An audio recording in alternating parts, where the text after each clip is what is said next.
right, a very good morning, and thank you for creating time for us for Daybreak this particular day. Of course, if you began with us, we are so glad that you are keeping us company. And in case you're just joining us, don't worry, we've just crossed over to the second part of the interviews we had lined up for you this day. Being Wednesday, we usually take time to just talk about matters health. And this day, we will be going into just looking at the health reforms that are currently underway in our country. We know that equitable access to affordable and comprehensive healthcare is what the government promised Kenyans, and this is actually a time when we are in a journey of that particular transformation. A lot of issues have been raised. We've been here before, but the Ministry of Health is saying that now they are doing things differently, and this time it's going to work, and that is exactly what we want to dissect and look at what this strategy looks like. We have a lot that we will be discussing with my guest this particular morning, and allow me to rope her into the conversation. Her name is Mary Mudhoni, the Principal Secretary for Public Health under the Ministry of Health. Thank you so much for creating time. Asante. All right, so I had wanted us to look at the reforms in the health sector this particular morning, and maybe it would be prudent, PS, if you allow me to talk about the latest development that we are looking at in the country right now that concerns a strike notice by the health workers. I would not have done my audience justice if I don't begin there. How can we talk about reforms without really looking at the human resource? So on 6th of March, they issued a 7-day strike notice that should be lapsing in a few hours. And their concerns, they have made it public. It is the placement of intern doctors. Just a quick clarification, because yesterday we saw the SecGen of KMPDU decry that they've tried to reach out, they've tried to plan meetings, and there's nothing that is progressing in that end. What is happening at the Ministry of Health? Okay. Thank you very much for even having me this morning, and good morning, Kenyans. First and foremost, yes, I acknowledge we have a strike notice, a 7-day. It is lapsing in a few hours, and we totally acknowledge that there could have been issues at the ministry between the unions and ourselves, or between the employer-employee. However, I would not want to go to delve into really deeper details, because we have been meeting with the unions for the last 1 week and trying to crack down the stalemate just to ensure that we progress as a country together. Because it is not in the interest of any of us, ourselves at the ministry or even the unions, to go on strike or to down their tools on the services. So we so hope by yesterday, the Ministry of Labour had called us because we already have a conciliator on the table. A conciliator is a person to just bring us together and hear the issues from the two sides. And we hope, because even today there's a meeting, I am pleading with the unions to come to the table so that we are able to move forward. And I'm also pleading with them that they don't go on strike. And we agree. So you confirm that there has actually been meetings between the unions and the Ministry of Health? Absolutely. We have been having meetings for the last 1 week. And I also want to confirm, yesterday there's a meeting that was called at the Ministry of Labour, and even today there's a meeting that has been called. I so hope from this meeting that we will be able to put together information which I may not want to delve into, because even in a court of law, you don't discuss things which are already still in discussion and preempting everything. I would want to ask Kenyans to just be patient, that we will work things behind the scenes and to see if this is going to come to an end. So there's a scheduled meeting today? There's a scheduled meeting today. All right, so let's talk about the reforms in the health sector. And this, we will begin by the Social Health Insurance Fund that has actually elicited a lot of conversation.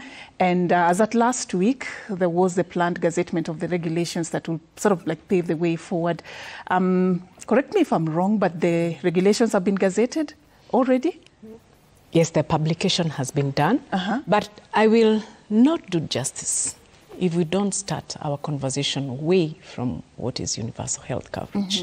That universal health coverage is what aims to provide essential services, health services, equitable to all, and of course, equal distribution of resources and the need for quality and efficient improvement. And Social Health Authority is the primary vehicle for all this. And Social Health Authority is where now we have the Social Health Insurance Fund. And I want to take people back into what is NHIF versus the Social Health Insurance Fund. That the new law, which is the Social Health Insurance Act of 2023, has brought in 3 more funds. Not just the insurance fund, but equally we have the primary care fund. The primary care fund is meant to take care of our primary level facilities. And I'll break it down what is primary level facilities. It is the lowest level of our facilities, which is level 2, level 3, what we call the dispensaries, or sometimes we call them the health centers. Taking care of them in the sense that anybody in this country who will ever go to hospital will never pay at those levels. You'll never be asked to buy a card, I don't know, to buy a book or whatever else. You will simply present yourself and be treated, because the essence for any ailment, for any regardless ailment, of how complicated or how simple. For any ailment. Remember, when I talk about levels, we are saying that the lowest level also will include a certain level of a human resource for health or staff, maybe just a nurse. So we will not have the sophisticated machines equally at the lowest level. It is where when you feel you have a headache, you run to. All right? Then the second fund that we have is the Social Health Insurance Fund. Now, this is what you used to call the NHIF card, where you would go to hospital and you're told, just by registration, your card is depleted. We cannot treat you, we cannot give you drugs, we cannot do anything else. You've registered, your 1,700 is gone, and there's no other service we can give. But what we are paying for right now is the services, not the facility or anything else. Therefore, the Social Health Insurance Fund will be paid 300 shillings at the minimum, and also the minimum of 2.75 of my gross for somebody who is paid.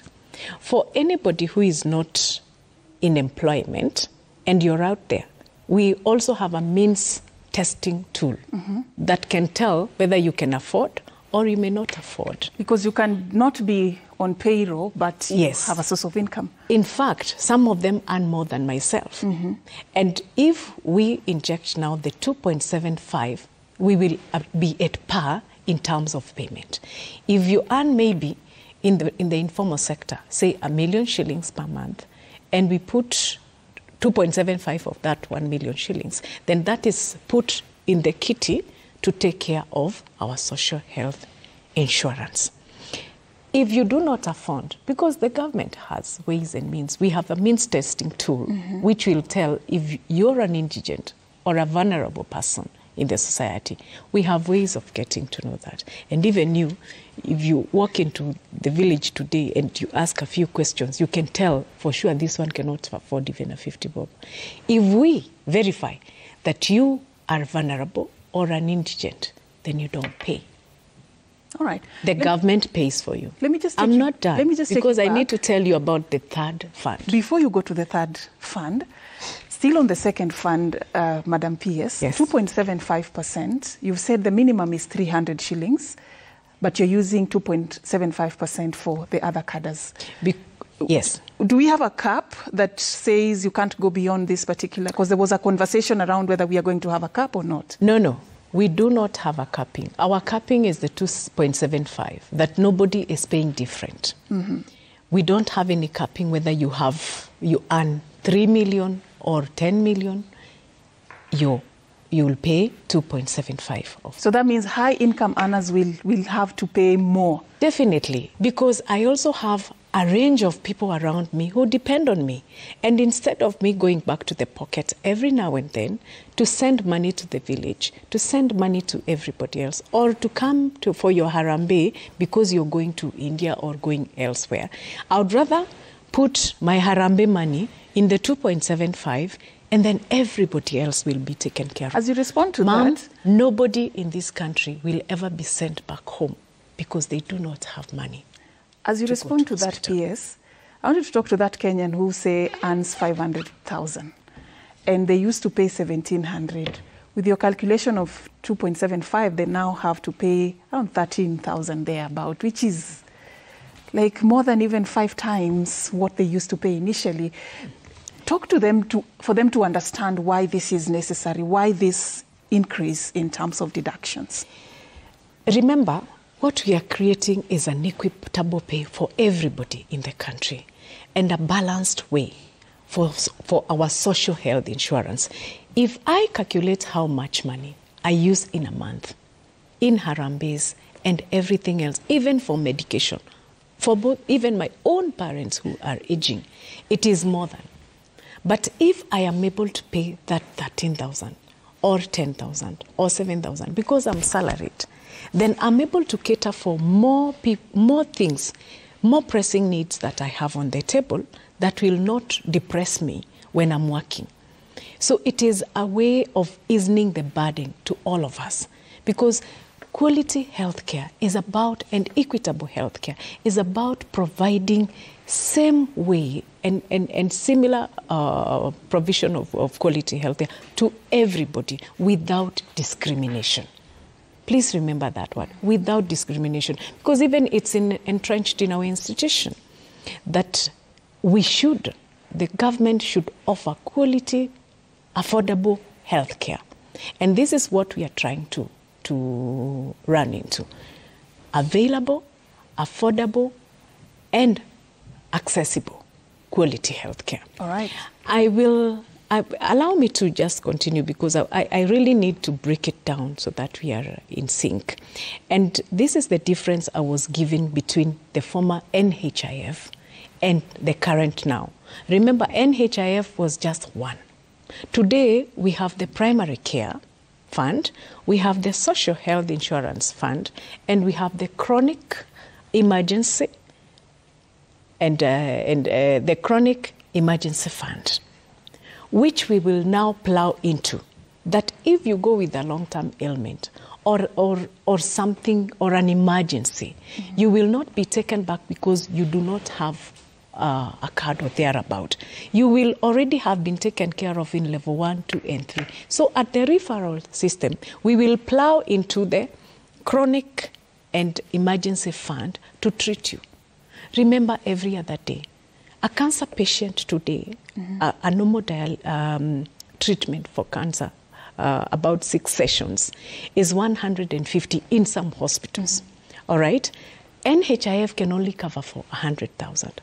Where will the person get the 50,000 on a weekly basis to treat you? They will call you because you are the feeder of your family. They'll call you because probably your neighbors. So right now they'll be catered for under... We will cater for chronic and critical illnesses fund. Under the chronic and critical illness fund. Let me ask... Which never used to happen before. All right. How are these 3 funds interconnected? Because they seem to be serving different purposes. I want you to cascade us from the level of the primary health fund to where now it gets to the point where a patient will have to benefit from the chronic illnesses fund. They are all connected because they are under Social Health Authority, which is the agency that is covering the 3 funds. In our referral system, we start with the community health promoter. Remember, we have trained, kitted, and rolled out 100,000 community health promoters. In the last summit between the national government and the county government, we equally got an approval of 7,000, another 7,800 community health promoters, which is a good thing for the country, because a community health promoter, their work is very basic. It is to check whether you have high blood pressure, in your busy schedules, when is the last time you just walked to a hospital and asked them, can you check my blood pressure? A random one without being sick? A random one without being sick. You now, let's take for instance. I can't remember. Unless, now, tell me about that Mama Mboga who is in the market every other day. When will they ever remember to even go to the hospital and check for their blood sugar? Okay? When will they remember to even put their kitchen garden in order so that they can have nutritious food in their household? So what we are saying, the community health promoter, the work is very basic. They have the equipment. So they'll come to your household or even to the marketplace and check your BP, check your blood sugar. Remind you that the child you carried at the market, you need to take that child for immunization so that you can complete the doses. Remind you that there's a El Nino coming probably, or remind you that climate change, things have really gone haywire. So you need to plant more trees, you need to clear your bushes to avoid vector-borne diseases, you know, and to avoid waterborne diseases, that you need to take clean and safe water. All right. That you can carry that water at even the marketplace. All right. So very basic. Yes, I will take you back there. Ask me a question. Yes, and I think it's good you allow me to finish no, so that the people reason why can I'm doing understand. that is because I wanted us to talk about community health promoters at length, and even why the government is shifting from the curative approach of delivering healthcare to But the reason why I asked you how they're interconnected is because Kenyans will become confused. What principles are utilized in deciding whether we are going to be benefiting from the primary health care fund or the social health insurance fund or the critical illnesses fund?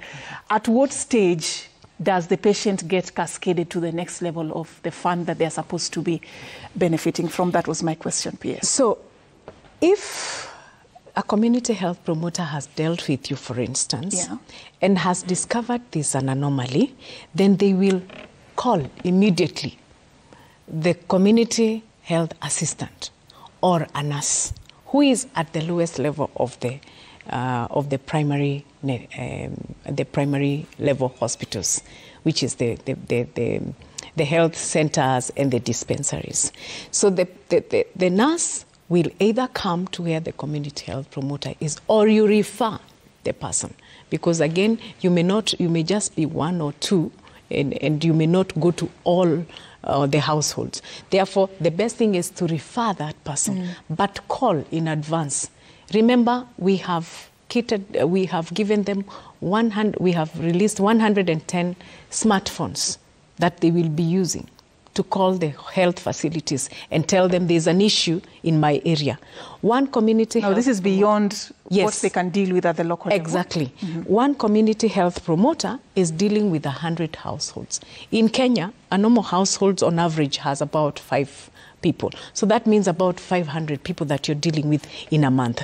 Therefore, you're able to visit every household, and if you notice an anomaly, then call the nearest health facility within the primary care network of your area and inform them that I am sending so-and-so to the health facility, so that, and these are the issues that I have discovered we are dealing with.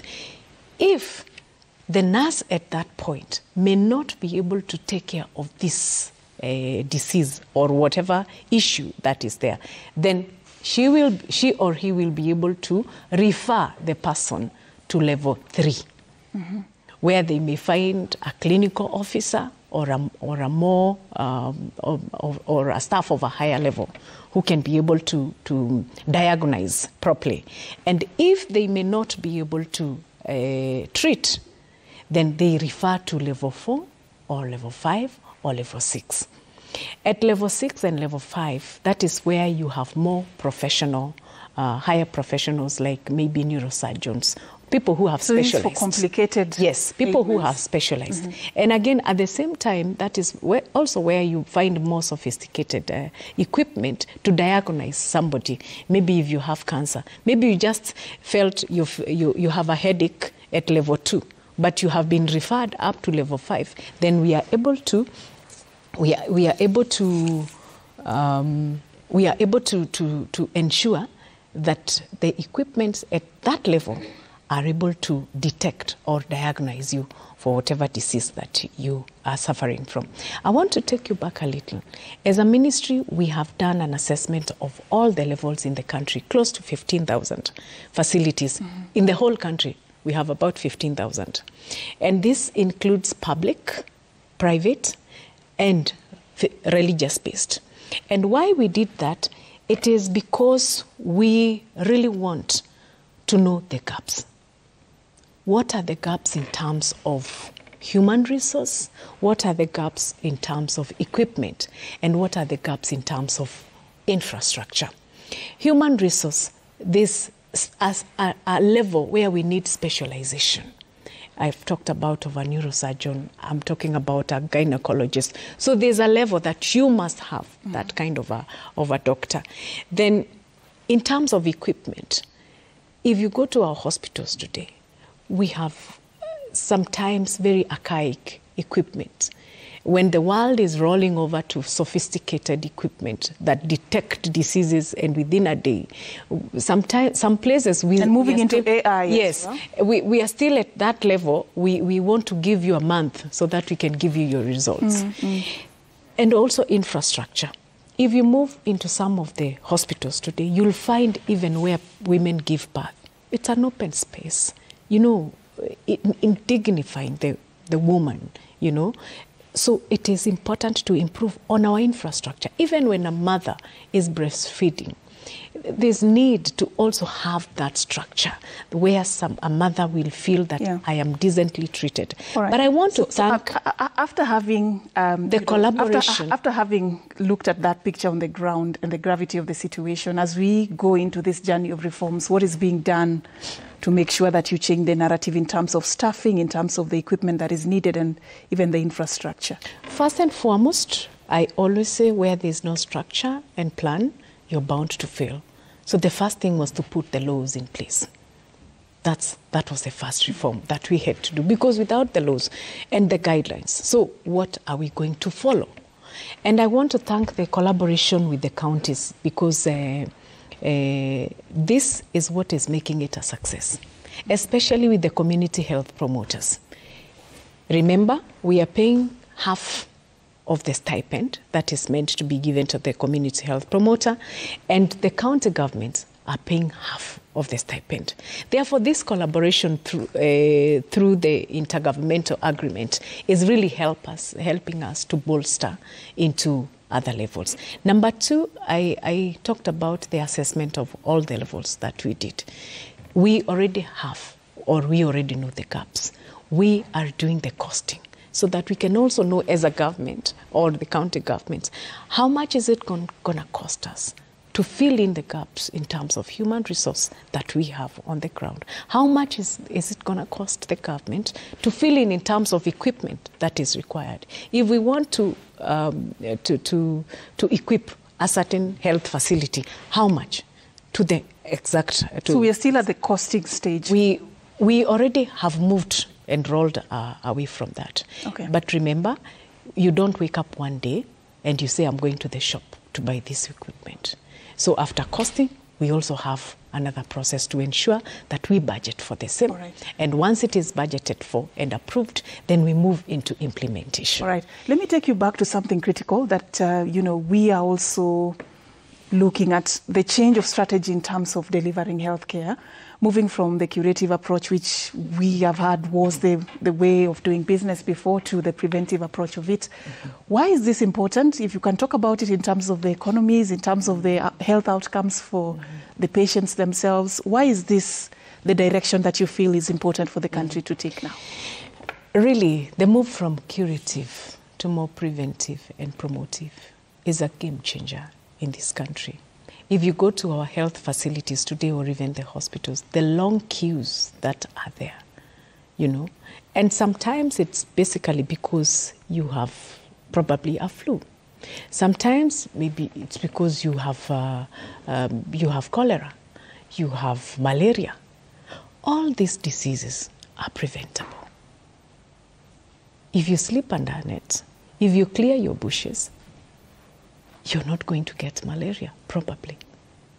If you're able to take clean and safe water, if you're able to take care of your personal hygiene, your environmental hygiene, then we will not have cholera.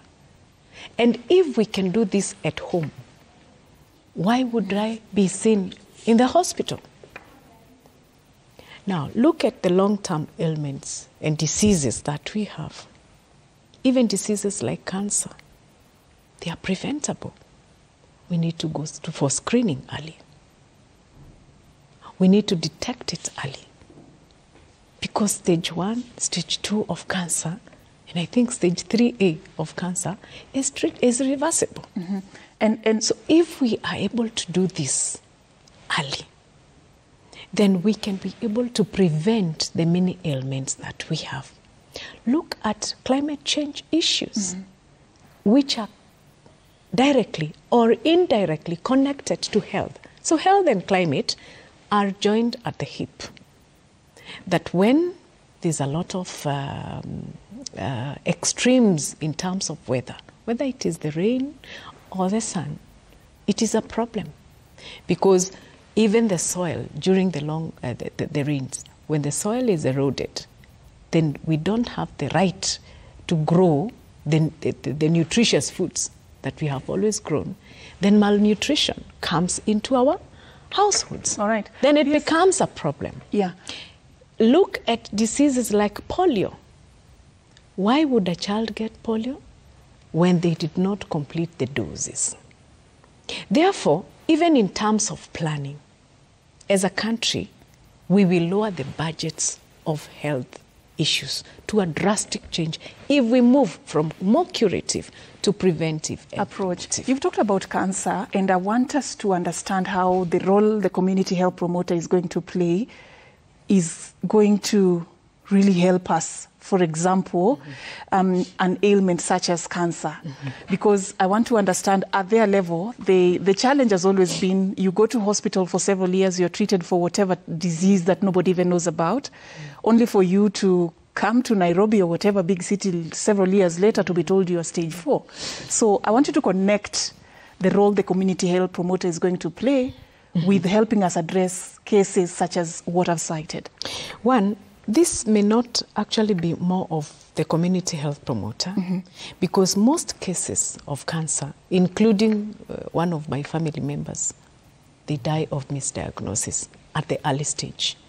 And that is why we did the assessment of levels, to know what are the gaps we are having, so that at the diagnostics level, we can detect the right diseases.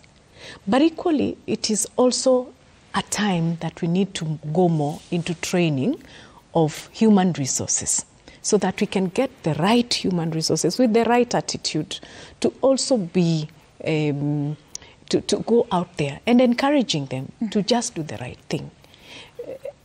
Let us not have as a specific, let's not zone that if somebody comes having a headache today, there's a specific medicine that we must give them in that particular hospital. Let's go out of our way and diagnose more and ask ourselves, why has this patient been having a headache for a whole month? That takes me to the second act of 2023 that was done. That is the Digital Health Act. We had 4 acts that we had. We had the Social Health Insurance Act, financing. We had the Digital Health Act. We had the Facility Improvement Fund, and we had the Primary Care Fund. I mean the Primary Healthcare Act of 2023. The Digital Health Act is going to help the interrelatability of data within our health facilities.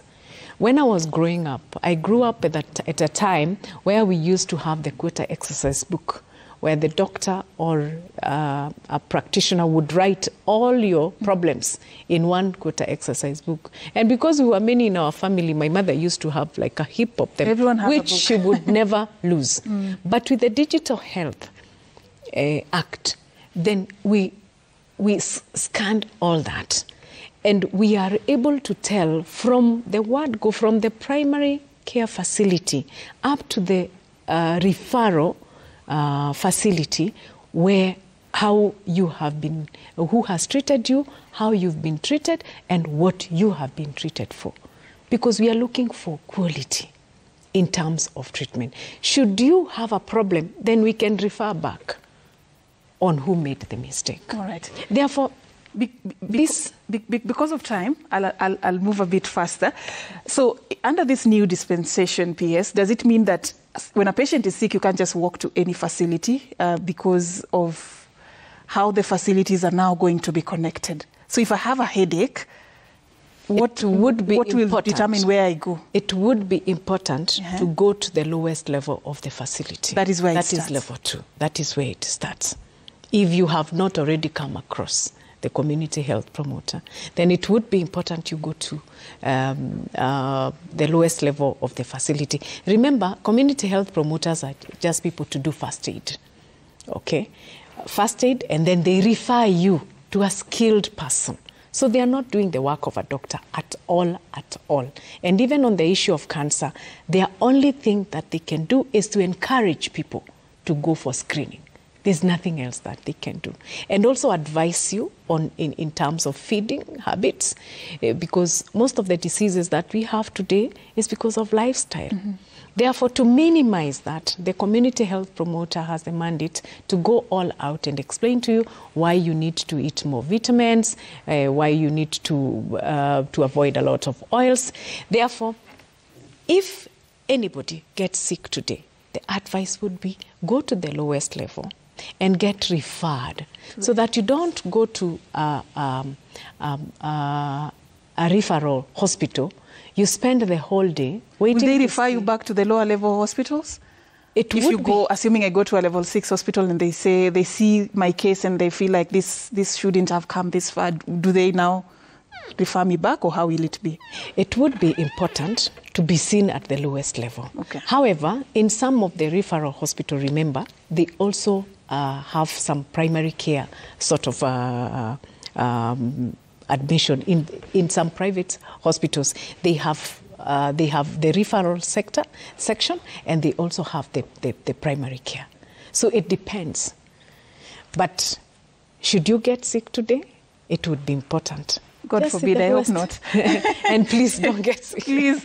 Okay, let me also just look at the updates with the Social Health Insurance Fund, Madam PS. How far has it gone with regards to the regulations, and what happens? What next after the regulations are either gazetted or approved? What happens next? What does the road look like ahead? Yes, the publication from the AG has already been done, and I think the masses should just wait a little to get direction from the Ministry of Health, so that we are able to move forward together. Yeah.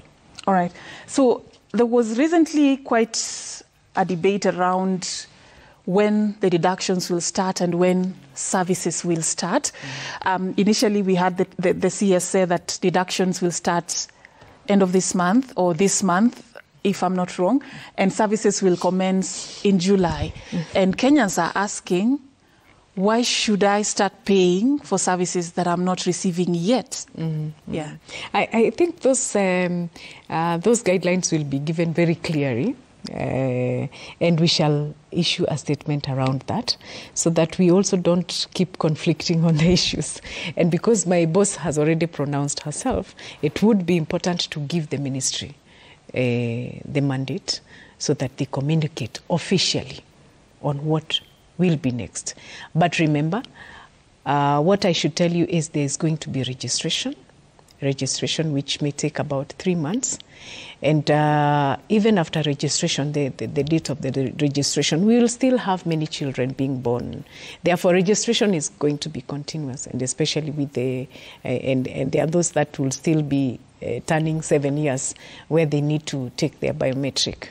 So it is going to be continuous over the years. But it is important that between the first date of announcement that we are starting registration, that we, everybody, to prepare and register. Everyone, which means all Kenyans? All Kenyans. What change of strategy will you put in place to encourage registration. That has been a challenge with NHIF. So far, we're still at 22 million, if I'm not wrong. Collaboration. And there are almost 50 million. What is it that is going to be done different? Collaboration. I am here today and I'm speaking to you and I'm calling upon the media. Collaboration with the media to reach as many people as possible and also us coming out and sharing the benefits. Because the one thing that Kenyans need to know is the benefits. Why do I need to register? And I think that is why I'm also here today, to tell you why you need to register for SHA as opposed to what used to be called NHIF. And again, we also are working on a multi-stakeholder approach, with other ministries equally, so that we can reach as many people as possible. Do I still have to register for, the social health insurance, fund, if I'm already registered under NHIF? Yes. So registration, you do it afresh? Yes, registration will be done afresh. But I know what many people are asking is, and especially for the hospitals who they still have debts or they need to be paid from NHIF. There's the transition committee that has already been formed, and they are looking from an end-to-end type of transition in terms of how do we move. And when you close NHIF, that does not mean that you throw away the liability. It means and the funds that are already there. The next question was what happens to the funds that any funds that are there will be converted into SHA. And equally, if there's any hospital that had not been paid, then will be paid by a social health authority. So there's nobody who is going to be locked out having problems with NHIF. They'll continue to be sorted. And that is why there's a transition committee to give guidance on which way to go. And to also have an ease with everybody on the table. Yeah. Yes, I know you've said we are waiting for direction, we're waiting for guidelines, but from where you sit, what should ideally happen? What are the steps that should ideally we should have covered before deductions officially commence? Basically, it's registration. That is what needs to, we need to be doing. And I am sure within this month, registration is going to commence. All right. I want us to also look at the work that is ahead for the Social Health Authority in this transition period, because it's a total overhaul of the insurance, system in our country. What is it that is currently now on their entry that they have to deliver on before we say that we are fully taking off and things will now flow? Basically, they have to make sure the system is working for registration, especially, so that we don't have hang-ons. They have to make sure that we have transited. If it is pending bills, they have paid. They have continued paying for the period that is there, and of course, the importance of also assuring the human resource that we are still together, that nobody is going to be victimized unless if you have a really gross HR issue that needs to be looked into. I don't think the human resource should be worried, and of course coming out and assuring the masses on why the mentality of sticking to the 500 is not a good thing as opposed to the social health insurance, because if today I am paying 500 shillings and tomorrow I'm told to pay 300 shillings, really, even on that's a good simple thing, mathematics. But if you tell that to somebody who's been paying 1,700 and they have to pay 13,000, then the narrative changes. Really, if you look at it, the narrative should not change. And we should stick to the three funds that I talked about. If today I have been called to give somebody 50,000 shillings in the morning, where do I get it from? To help either a relative or a friend or anybody else. But if I know, I will simply just direct them to a certain referral hospital and tell them, please go and get treated with your card. What is the problem with that? It is much better. All right. There is still a lot of questions. And you only talk when it has not happened to you. Yeah, until it has happened to me as a person, not as a PS, but as a person, as Mudhoni. with my family members when I had to lose even a cancer patient. And I had to, every Monday, go back to my pocket and pay for the service. It can be painful. At the end of the day, you find that you have used a lot of money when you could have paid one single 5,000, 10,000, and you cover for all this. All right. Because nobody is going to come and ask you, did you pay more than so and so that I treat you better? No, it is equitable for all. And that is the base. That does not mean an employer like Royal Media Services cannot enhance their cover. That they may want their maybe their staff to have an enhanced cover. That is open. And that is what most institutions are still doing even now. So there's nothing new about it.